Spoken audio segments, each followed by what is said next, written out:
So, YouTuber and content creator BigFry is making a single-player first-person shooter called Transience. The game is slated to release sometime this year, and there is a free playable demo on Steam right now. The demo itself is pretty much a basic firing range. It's essentially you go in, you choose one of the weapons you want to use, you can upgrade the weapons, and away you go into a firing range that has a random layout each time you do it, and you try to set the fastest time. The demo itself is nothing special, but what is special is how it plays. Now, I want to preface this by saying this. The game doesn't do anything revolutionary in the first-person shooter space. What it does do is that it does everything very, very well. Gunplay is fun. Gunplay is intuitive. The controls are intuitive. The mechanics are intuitive. The audio is fantastic, whether it's the footsteps or the voiceovers from the enemy AI. The AI themselves, although not a walk in the park, they're not necessarily too difficult either, but if you don't take them seriously, they can kill you. The game is supposed to be a stealth tactical first-person shooter, so there is a lot of the slow tactical style gameplay you'd expect. One of the things that I will say is that they did take inspirations from games like Max Payne and Battlefield 2042. Starting with Battlefield 2042, it's the weapon customization. You can customize your weapons very similarly to that of Battlefield. You open the menu, you choose your attachments, and away you go. The only thing I will say is that I would like more information on what each attachment does, because you have multiple suppressors, but they don't tell you the pros and cons of each. But it's my understanding that that will be addressed when the game officially launches. The Max Payne element of the game is that the game actually has slow-mo, or bullet time, if you will.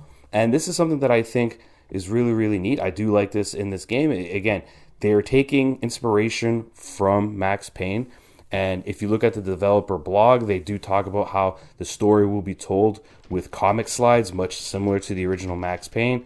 So if you did play the original Max Payne, there's a lot to enjoy here. The important thing to take away from this demo is how well it plays in its current state. It plays really, really good, but I do have some criticisms or feedback, if you will.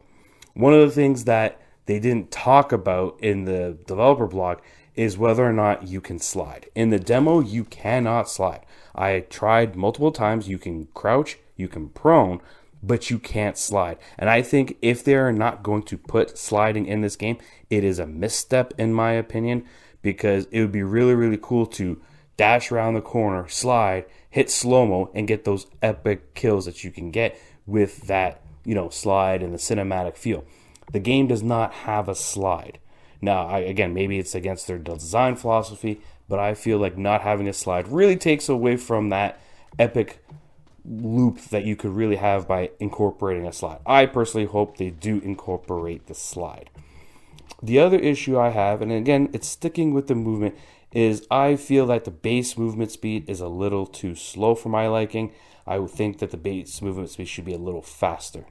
But those are the only real criticisms I had, or feedback, if you will, for the demo.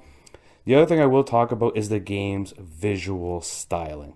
The game does have a cel-shaded look. I think this is a good look. The good thing about it is that it keeps the requirements low for hardware, and it makes it easier and less time consuming. So there is a nice visual touch. I do like the cel-shaded look.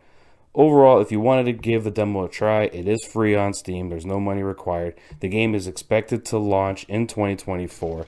And according to BigFry, they're targeting a $10 to $15 price point, which could be reasonable for a 4 or 5 hour single player first person shooter campaign.